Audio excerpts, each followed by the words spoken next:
Okay बेटा, हम लोग पहुंचे जर्नल पे, हम लोग पहुंचे जर्नल चैप्टर पे। जर्नल या जर्नल एंट्रीज, जो भी मैं अभी इस लेक्चर में बताऊंगा वो आपको सम्स वाले पेजेस में लिखना है। ये टीएस गरेवाल का क्वेश्चन नंबर 6 है, टीएस गरेवाल। तो यहाँ पे बैंकिंग ट्रांजैक्शंस दिया हुआ है क्वेश्चन में, क्वेश्चन 6 में, लेकिन इतना ज्यादा डिटेल में बैंकिंग ट्रांजैक्शंस इस क्वेश्चन में कवर नहीं होंगे, थोड़ी बहुत कवर होंगे, ठीक है।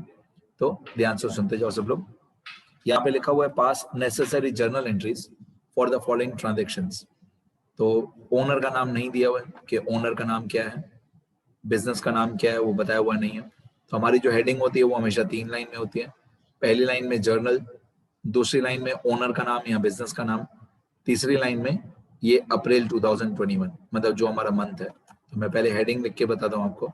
ये जर्नल ऑफ, यहाँ पे बिजनेस का नाम या ओनर का नाम, फॉर द मंथ ऑफ, जो क्वेश्चन में मंथ दिया हो, यहाँ पे अप्रैल दिया हुआ है तो अप्रैल 2021।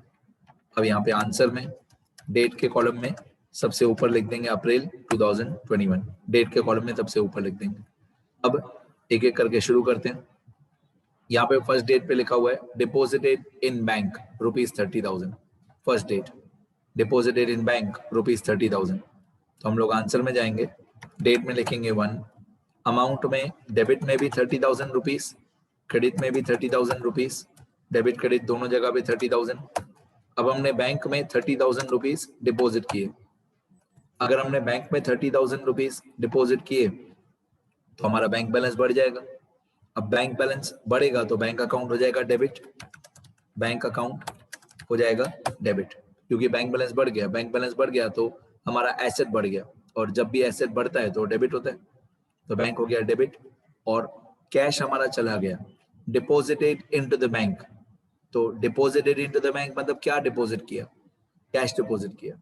डिपॉजिटेड इनटू द बैंक मतलब हमने कैश डिपॉजिट किया बैंक में, तो हमारा बैंक बैलेंस बढ़ गया और हमारा कैश बैलेंस कम हो गया, तो कैश अकाउंट हो जाएगा क्रेडिट। तो इसको हम लोग लिखेंगे टू कैश अकाउंट। तो बैंक हो गया डेबिट और कैश हो गया credit, bank account debit to cash account. Bank balance हमारा एसेट है, ये बढ़ जाएगा तो डेबिट। कैश बैलेंस भी हमारा एसेट है, कैश भी हमारा एसेट है, लेकिन कैश कम हो गया तो क्रेडिट। बैंक बढ़ेगा तो डेबिट, कैश कम होगा तो क्रेडिट। अब यहाँ पे narration, being cash deposited into the bank, being cash deposited into the bank मतलब जो कैश है वो हमने बैंक में डिपॉजिट कर दिया। फिर एक पर्टिकुलर्स के कॉलम में हॉरिजॉन्टल लाइन, बस ये फर्स्ट डेट हो गया हमारा। अब फर्स्ट डेट के बाद थर्ड डेट, थर्ड डेट पे लिखा है कैश विड्रॉन फ्रॉम बैंक, मतलब ये तो फर्स्ट वाले का एग्जैक्टली रिवर्स है, फर्स्ट वाले का एग्जैक्टली उल्टा है। फर्स्ट में हमने कैश डिपॉजिट किया था बैंक में, और थर्ड में लिखा हुआ है कैश विड्रॉन फ्रॉम बैंक, मतलब हमने बैंक में थे, कैश निकाला ₹10,000, कैश विड्रॉन फ्रॉम बैंक। तो कैश आया हमारे पास और बैंक बैलेंस कम हो गया, कैश विड्रॉन फ्रॉम बैंक। अब मैंने ये आपको थियरी वाले पेजेस में भी बताया है कि जरूरी नहीं है कि जहां पे भी विड्रॉन शब्द लिखा हुआ वहां पे ड्रॉइंग्स हो ही, जरूरी नहीं है कि विड्रॉन मतलब ड्रॉइंग्स हो गई। यहाँ पे हमने कैश निकाला है, बैंक में थे, तो कैश हमारे पास आ गया और बैंक बैलेंस हमारा कम हो गया 10,000, तो कैश हो जाएगा डेबिट क्योंकि कैश बैलेंस बढ़ गया, बैंक हो जाएगा क्रेडिट। क्वेश्चन को ध्यान से देखो, cash withdrawn from bank, cash withdrawn from bank मतलब कैश हमारे पास आया, कैश बैलेंस बढ़ जाएगा और बैंक बैलेंस कम हो जाएगा। तो जर्नल एंट्री होगी कैश टू बैंक, कैश हो जाएगा डेबिट और बैंक हो जाएगा क्रेडिट। अमाउंट 10,000, डेट थर्ड दी हुई है, क्वेश्चन में डेट दी हुई है 3, अमाउंट दी हुई है 10,000। तो अमाउंट में डेबिट क्रेडिट 10,000, डेबिट भी 10,000, क्रेडिट भी 10,000।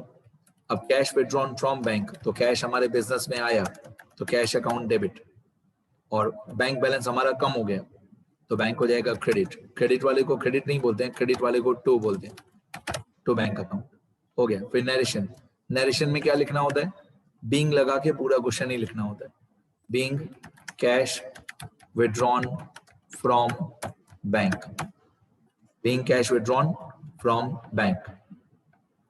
आगे अब थर्ड डेट के बाद कौन सी डेट है, थर्ड डेट के बाद 7th डेट है, वेजेस पेड बाय चेक 7,000। अब ये जो वेजेस पेड है बेटा, वेजेस एक तरीके का सैलरी होता है। मैं नोट्स में आपको लिख के देता हूं तो आपको ज्यादा आइडिया आएगी। वेजेस और सैलरी में क्या फर्क है मैं आपको समझा देता हूँ। मैं यहाँ पे वर्किंग नोट्स में लिख के देता हूँ कि रियल लाइफ में काम आएगा और आगे पढ़ाई में भी, फाइनल अकाउंट्स में भी काम आएगा। सैलरी जो होता है, सैलरी इट इज, या salary is paid by us to the employees of office और शोरूम। जो हमारे शोरूम या ऑफिस के एम्प्लॉइज होते हैं उनको हम लोग सैलरी पे करते हैं। तो सैलरी हमारे लिए एक्सपेंस है। Salary is an obviously expense for our business. Salary हमारे बिजनेस के लिए एक्सपेंस है। अब वेजेस क्या होता है? वेजेस भी हम लोग पे करते हैं। तो वेजेस क्या होता है? Wages is paid by us to the workers और लेबरर्स ऑफ फैक्ट्री। जो हम फैक्ट्री के लेबरर्स को पैसा पे करते हैं उसको वेजेस बोलते हैं। ऑब्वियसली वेजेस भी हमारे बिजनेस के लिए एक्सपेंस है। Wages is an expense for our business. तो फर्क कहां पे आता है? सैलरी और वेजेस में फर्क क्या है? दोनों हमारे एक्सपेंस है। फर्क कहां पे आता है? सैलरी जो है वो हम अपने ऑफिस के एम्प्लॉइज को पे करते हैं। सैलरी हम लोग अपने ऑफिस या शोरूम के एम्प्लॉइज को पे करते हैं, और वेजेस जो है वो हम अपनी फैक्ट्री के वर्कर्स को पे करते हैं। होते दोनों हमारे एक्सपेंस है। सैलरी भी हमारा एक्सपेंस है, डेबिट होता है। वेजेस भी हमारा एक्सपेंस है, वो भी डेबिट होता है। दोनों हमारे एक्सपेंस है, दोनों डेबिट होते हैं, लेकिन प्रैक्टिकली मीनिंग अलग अलग। तो जब आप लोग फाइनल अकाउंट चैप्टर करोगे तब ये चीज बहुत काम आएगी। चलो आगे बढ़ते हैं, क्वेश्चन में जाते हैं। क्वेश्चन में लिखा हुआ था 7th डेट पे wages paid by cheque 7000। Wages paid by cheque 7000। अब मैं इसका आंसर बताता हूँ। यहाँ पे आएगा 7000 डेबिट में भी, 7000 क्रेडिट में भी। वेजेस पेड बाय चेक, तो वेजेस हमारा एक्सपेंस हुआ। अब वेजेस हमारा एक्सपेंस हुआ तो वेजेस अकाउंट हो जाएगा डेबिट। कोई भी एक्सपेंस जब बढ़ता है तो डेबिट ही होता है। और हमने ये वेजेस चेक से पे किया है। अगर हमने चेक से पे किया है तो हमारा बैंक बैलेंस कम हो जाएगा। बैंक बैलेंस कम हो जाएगा मतलब बैंक अकाउंट क्रेडिट हो जाएगा। तो क्रेडिट वाले को क्या लिखते हैं आगे? टू। अगर आपने आगे टू लिखा है मतलब आप उसको क्रेडिट कर रहे हो। तो वेजेस हुआ हमारा एक्सपेंस, वेजेस हो जाएगा डेबिट, और बैंक बैलेंस कम तो बैंक हो जाएगा क्रेडिट। डेट कौन सी थी इसकी? डेट थी इसकी वाली 7 डेट। मैं आंसर में जाके 7 डेट लिख दूंगा यहाँ पे 7। ठीक है।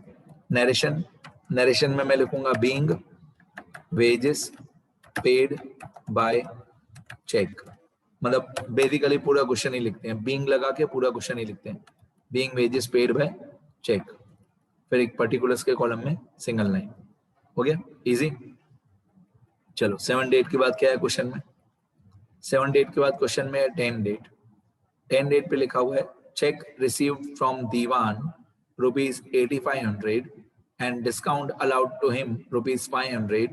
Check is deposited in the bank on the same day. अब यहाँ पे लिखा है cheque is deposited in the bank on the same day. अगर सेम डे पे डिपॉजिट कर दिया हो चेक तो अलग आंसर होता है, और वही अगर जो हमको चेक मिला वो नेक्स्ट डे पे या दूसरे किसी दिन पे बैंक में डिपॉजिट किया हो तो आंसर अलग होता है। तो इस बात का ध्यान रखना कि चेक हमने सेम डे पे डिपॉजिट किया है कि सेम डे पे डिपॉजिट नहीं किया है। अगर सेम डे पे डिपॉजिट किया है तो बहुत इजी होता है। सेम डे पे डिपॉजिट करते हैं तो बहुत इजी होता है। अच्छा, हमको चेक मिला 8500 का, वो चेक हमने बैंक में डिपॉजिट कर दिया सेम डे पे, तो हमारा बैंक बैलेंस बढ़ जाएगा। अब जब भी बैंक बैलेंस बढ़ता है तो बैंक अकाउंट डेबिट होगा 8500। हमारा बैंक बैलेंस बढ़ गया, बैंक अकाउंट डेबिट होगा 8500। अब डिस्काउंट हमने अलाउ किया दीवान को, यहाँ पे नाम लिखा हुआ है दीवान, तो हमने डिस्काउंट अलाउ किया दीवान को 500 रुपीज। तो ये डिस्काउंट अलाउड ये हमारा एक्सपेंस होता है, और कोई भी एक्सपेंस हमेशा डेबिट होता है। डिस्काउंट अलाउड भी डेबिट होगा, तो बैंक हो जाएगा डेबिट क्योंकि हमारा बैंक बैलेंस बढ़ गया। डिस्काउंट हो जाएगा डेबिट क्योंकि डिस्काउंट हमारा एक्सपेंस है, और दीवान हो जाएगा credit. Diwan is the giver, credit the giver, ये रूल्स होते हैं। Diwan is the giver, credit the giver. तो 8500, 500, और दोनों का टोटल मिला के होता है 9000। ये डेट है 10, ये डेट 10, 8500, 500। अब सुनना मैं कैसे लिखता हूँ इसको। ये आंसर हमारा, आंसर में मैं डेट लिखूंगा 10 डेट। 8500 हमारा बैंक बैलेंस बढ़ गया, ये डेबिट हो जाएगा। 500 डिस्काउंट अलाउड हमारा एक्सपेंस है, कोई भी एक्सपेंस जब बढ़ता है तो डेबिट। और दीवान का अकाउंट हो जाएगा credit, Diwan is the giver, credit the giver. तो 8500 हमारा बैंक बैलेंस बढ़ गया, तो 8500 में हम लोग लिखेंगे bank account debit, bank account debit. हमारा बैंक बैलेंस बढ़ गया, जब भी बैंक बैलेंस बढ़ेगा तो डेबिट होगा। 500 हमारा एक्सपेंस है, डिस्काउंट अलाउड, तो डिस्काउंट अलाउड डेबिट, ये हमारा एक्सपेंस है। और 9000 में Diwan is the giver, credit the giver to Diwan account, credit the giver. तो being cheque received from Diwan and discount allowed to him. Being check received from Diwan and discount allowed to him. हमको check मिला 8500 का, तो 8500 हमारा bank balance बढ़ जाएगा। 500 हमारा expense हुआ, तो एक्सपेंस हमेशा डेबिट होता है। और Diwan is the giver, credit the giver 9000। Diwan का अकाउंट क्रेडिट होगा 9000। आगे ये एंट्री 10th डेट की कंप्लीट हो गई। आगे बढ़ते हैं। अब आगे 10 डेट के बाद है 12 date. As per standing instruction, standing instruction का मैं मीनिंग बताऊं, पहले मैं सेंटेंस पढ़ लूं फिर मैं बता दूं। As per standing instruction bank paid telephone bill, मतलब हमारा telephone bill, bank paid our telephone bill ₹1000। As per standing instruction मतलब क्या, हम बैंक को एक लेटर पे लिख के देते हैं कि जब भी हमारा टेलीफोन का बिल आएगा वो आप ही पे कर देना, हमारे बैंक बैलेंस में थे हर महीने जितना भी टेलीफोन का बिल आएगा वो आप ही पे कर देना। तो बैंक वाले हर महीने ऐसा करेंगे। एज पर स्टैंडिंग, स्टैंडिंग मतलब हमेशा के लिए। इंस्ट्रक्शन तो आपको मालूम है, एडवाइस देना या गाइड करना कि ये करो ये नहीं करो, वो इंस्ट्रक्शन है। तो स्टैंडिंग मतलब हमेशा के लिए, इंस्ट्रक्शन मतलब हमने हमेशा के लिए बैंक को एक इंस्ट्रक्शन दे के रखा है कि जब भी हमारा टेलीफोन का बिल आए वो आप पे कर देना और उतना पैसा हमारे बैंक बैलेंस में दे माइनस कर देना। तो बैंक वालों ने हमारा टेलीफोन का बिल 1000 रुपीज पे कर दिया। डेट है 12 और अमाउंट है 1000।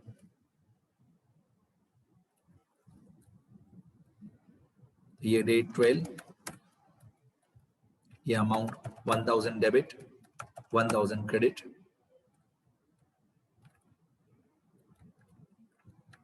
अब जो टेलीफोन का बिल हुआ हमारा, टेलीफोन का जो एक्सपेंस हुआ, तो इसको आप लोग टेलीफोन एक्सपेंस लिखोगे। टेलीफोन एक्सपेंस अकाउंट डेबिट, कोई भी खर्चा हमेशा डेबिट होगा, खर्चा बढ़ेगा तो डेबिट होगा। तो बैंक अकाउंट, हमारा बैंक बैलेंस कम हो गया, वो तो मैं पहली एंट्री से लेकर हर एंट्री में बता रहा हूँ। बैंक बैलेंस बढ़ रहा है तो डेबिट हो रहा है, बैंक बैलेंस कम हो रहा है तो क्रेडिट हो रहा है, वो तो हर एंट्री में आ रही है।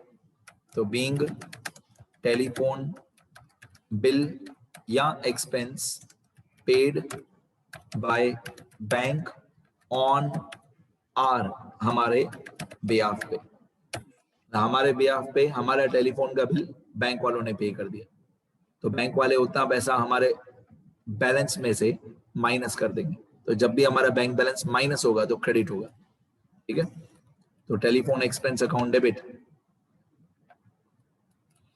टू बैंक, ये 12 डेट हो गया। नेक्स्ट 12 डेट के बाद लिखा हुआ है 14 डेट। 14 डेट पे लिखा हुआ है Diwan's cheque returned by the bank as dishonoured, मतलब 10 डेट पे जो हमको दीवान से चेक मिला था वो 14 डेट पे डिसऑनर हो गया। देखो 10 डेट पे दीवान से हमको चेक मिला था, वो चेक हमने सेम डे पे बैंक में डिपॉजिट किया था, और 14 डेट पे लिखा हुआ है कि दीवान का जो चेक है वो डिसऑनर हो गया। कॉमर्स की भाषा में डिसऑनर बोलते हैं, वैसे आप लोगों की normal day to day life में उसको बोलते हैं चेक बाउंस हो गया, पर हम लोग टिपिकल लीगल लैंग्वेज में बाउंस नहीं बोलते हैं, हम बोलते हैं चेक डिसऑनर हो गया। तो दीवान ने जो हमको चेक दिया था वो चेक डिसऑनर हो गया ड्यू टू एनी रीजन। बहुत सारे रीजन होते हैं चेक डिसऑनर होने के, किसी भी रीजन से चेक डिसऑनर हो गया। तो हम लोग क्या करते हैं, जब भी चेक डिसऑनर होता है तो हम लोग ओरिजिनल एंट्री को, जो 10 डेट की एंट्री थी उसमें जो भी सारे नाम 10 डेट की एंट्री में जो भी सारे अकाउंट डेबिट हुए थे उनको हम उल्टा कर देंगे क्रेडिट, और जो भी क्रेडिट हुआ था उनको उल्टा कर देंगे डेबिट, तो डिसऑनर की एंट्री हो जाएगी। तो जब भी आपको डिसऑनर की एंट्री करनी हो तो ओरिजिनल एंट्री जो थी 10 डेट वाली एंट्री उसको उल्टा कर दो, तो 14 डेट की एंट्री अपने आप बन जाएगी। अब सुनना थोड़ा सा हार्ड है ये डिसऑनर 14 डेट में। यहाँ पे मैं लिखूंगा डेट 14।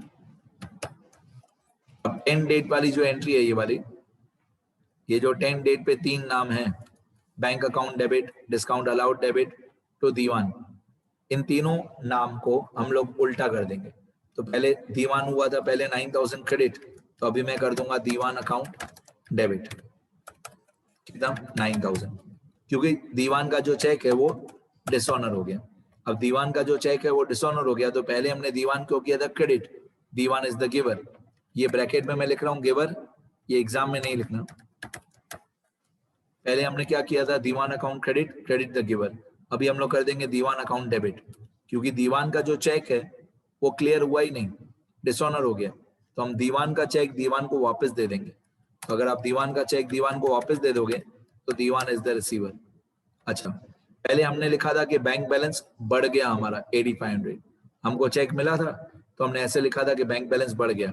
अभी हम लिखेंगे कि बैंक बैलेंस हमारा वापस से कम हो गया 8500। क्यों?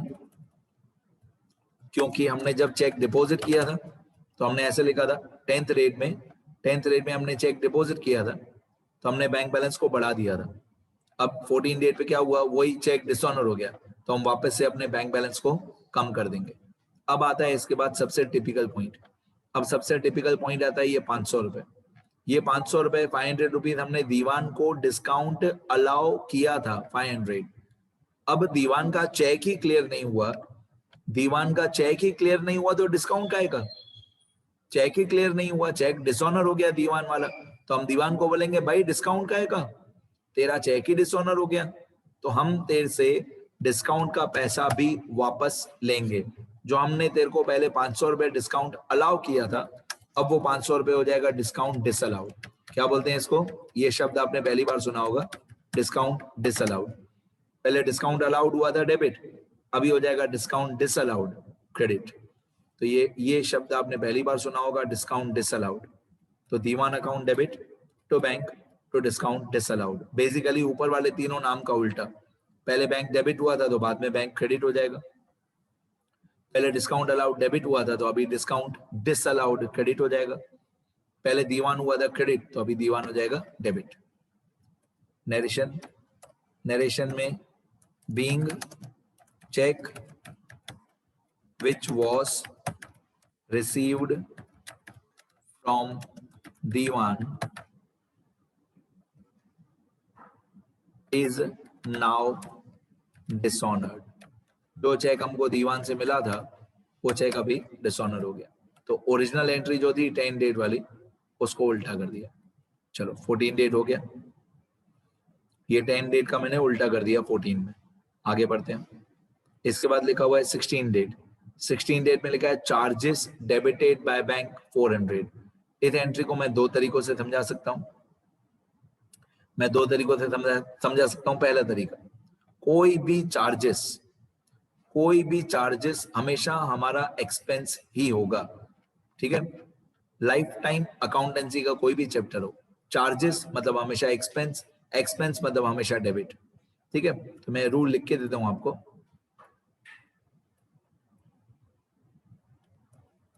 ये वर्किंग नोट्स में मैं लिख के देता हूं कि एनी काइंड ऑफ चार्जेस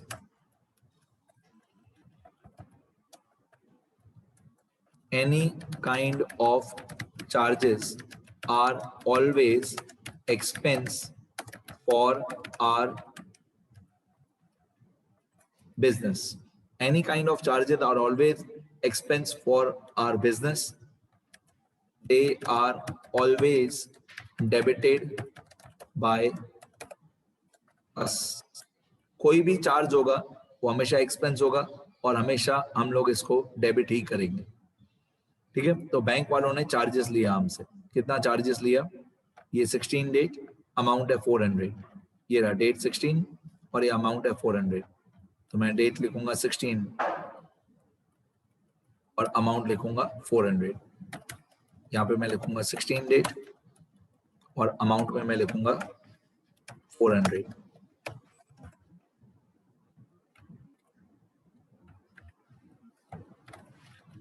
तो इसको बोलते हैं बैंक चार्जेस। क्या बोलते हैं, बैंक चार्जेस। ये हमारा एक्सपेंस होता है, ब्रैकेट लिखना नहीं कोई भी, ये हमारा एक्सपेंस होता है और एक्सपेंस हमेशा डेबिट होता है। Bank charges 400, expense debit, bank charges account debit to bank account, bank charges to bank account. मतलब बैंक वाले ये 400 रुपीज चार्जेस हमसे लेंगे, तो चार्जेस हमारा एक्सपेंस हुआ, एक्सपेंस हुआ तो डेबिट होगा, और ये 400 रुपीज बैंक वाले हमारे अकाउंट में से ही माइनस कर देंगे। ये 400 हमारा बैंक बैलेंस ही कम हो जाएगा, तो बैंक अकाउंट हो जाएगा क्रेडिट। ये 400 हमारा बैंक बैलेंस कम हो जाएगा, बैंक बैलेंस कम हो जाएगा तो बैंक अकाउंट हो जाएगा क्रेडिट 400, ठीक है। तो bank charges to bank, narration being bank charges debited by bank, ठीक है। तो जब भी लिखा हुआ हो, सुनना ध्यान से, ये शब्द भी अच्छी तरह से देख लो। क्वेश्चन में लिखा हुआ है 16 डेट में, ये लिखा हुआ है चार्जेस डेबिटेड बाय बैंक। तो जब भी ऐसा लिखा हुआ हो डेबिटेड बाय बैंक, ये शब्द देखो,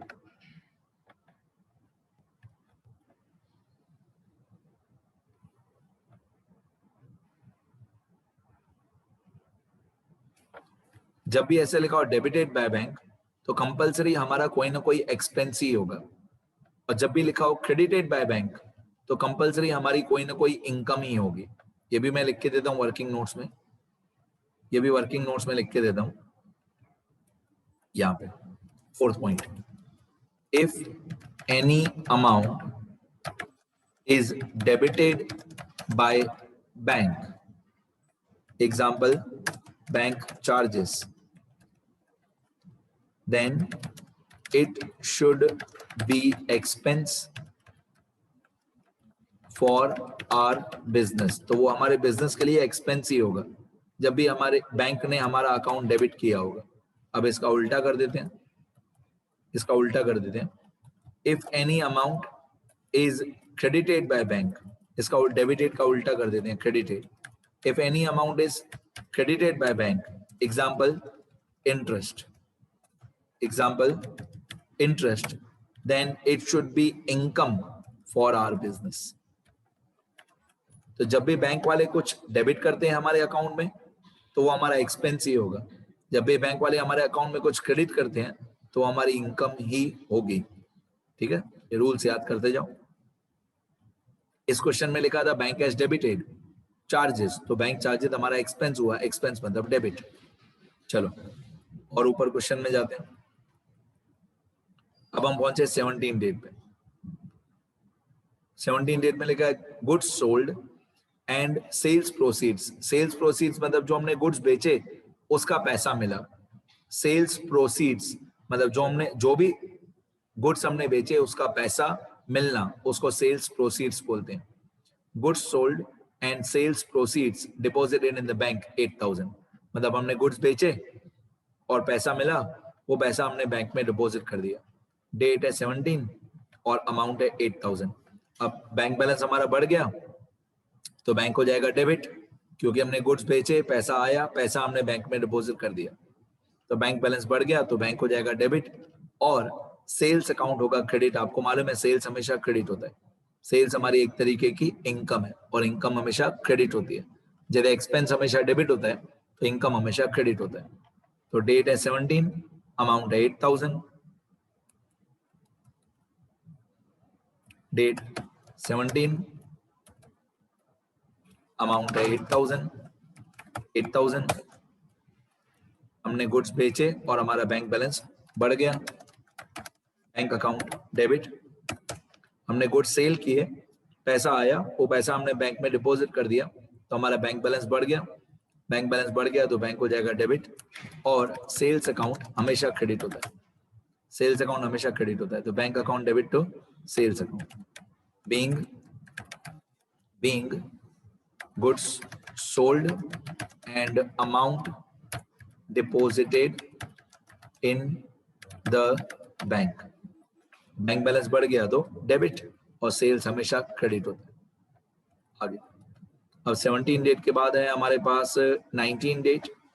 19 डेट पे लेकर bank has paid insurance premium as per our standing instruction 1800। Same जैसे 12 डेट था, 12 डेट में बैंक वालों ने हमारा टेलीफोन बिल पे किया था, सेम वैसे ही 19 डेट है। 19 डेट पे बैंक वालों ने हमारा इंश्योरेंस प्रीमियम पे किया है 1800। ठीक है, अब आप यहाँ पे ध्यान से देखो, जो शुरू से लेकर मैं बहुत सारे चैप्टर्स में बता रहा हूँ, यहाँ पे इंश्योरेंस प्रीमियम लिखा हुआ है, लाइफ इंश्योरेंस प्रीमियम नहीं लिखा हुआ है। लाइफ इंश्योरेंस प्रीमियम का आंसर अलग होता है, ये सिर्फ इंश्योरेंस प्रीमियम है। सिर्फ इंश्योरेंस प्रीमियम लिखा हो तो अलग आंसर होता है, लाइफ इंश्योरेंस प्रीमियम लिखा हो तो अलग आंसर होता है। ठीक है, यहाँ पे सिर्फ इंश्योरेंस प्रीमियम लिखा हुआ है। पहली बात बैंक कैश पेड, मतलब हमारा बैंक बैलेंस कम हो जाएगा। बैंक वालों ने हमारे बेहाफ पे हमारा इंश्योरेंस प्रीमियम पे कर दिया, तो बैंक वाले हमारे अकाउंट में से पैसा माइनस कर देंगे, तो हमारा बैंक बैलेंस हो जाएगा कम, बैंक बैलेंस कम हो जाएगा, डिक्रीज हो जाएगा, तो बैंक हो जाएगा क्रेडिट। डेबिट क्या होगा? इंश्योरेंस प्रीमियम, क्योंकि इंश्योरेंस प्रीमियम हमारा एक्सपेंस हुआ, एक्सपेंस हमेशा डेबिट होता है। 19 डेट 1800, 19 डेट 1800, अब सुनते रहो। 19 डेट 1800, 1800।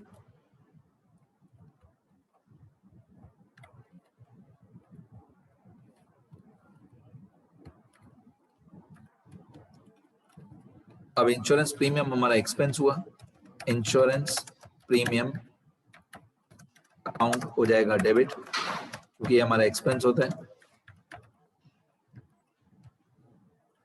और हमारा बैंक बैलेंस हो जाएगा क्रेडिट, क्योंकि बैंक वाले हमारे अकाउंट में से पैसा माइनस कर देंगे। तो इंश्योरेंस प्रीमियम डेबिट और bank account credit. Being insurance premium paid by bank on our behalf, being insurance premium paid by bank on our behalf। ठीक है, एक दो वर्किंग नोट्स और बता देता हूं, एक दो रूल्स और बता देता हूं, सुनो। अगर क्वेश्चन में लिखा हुआ है इंश्योरेंस प्रीमियम, अगर क्वेश्चन में लिखा हुआ है इंश्योरेंस प्रीमियम पेड, तो हम लोग करेंगे इंश्योरेंस प्रीमियम अकाउंट डेबिट, हम लोग करेंगे इंश्योरेंस प्रीमियम अकाउंट डेबिट।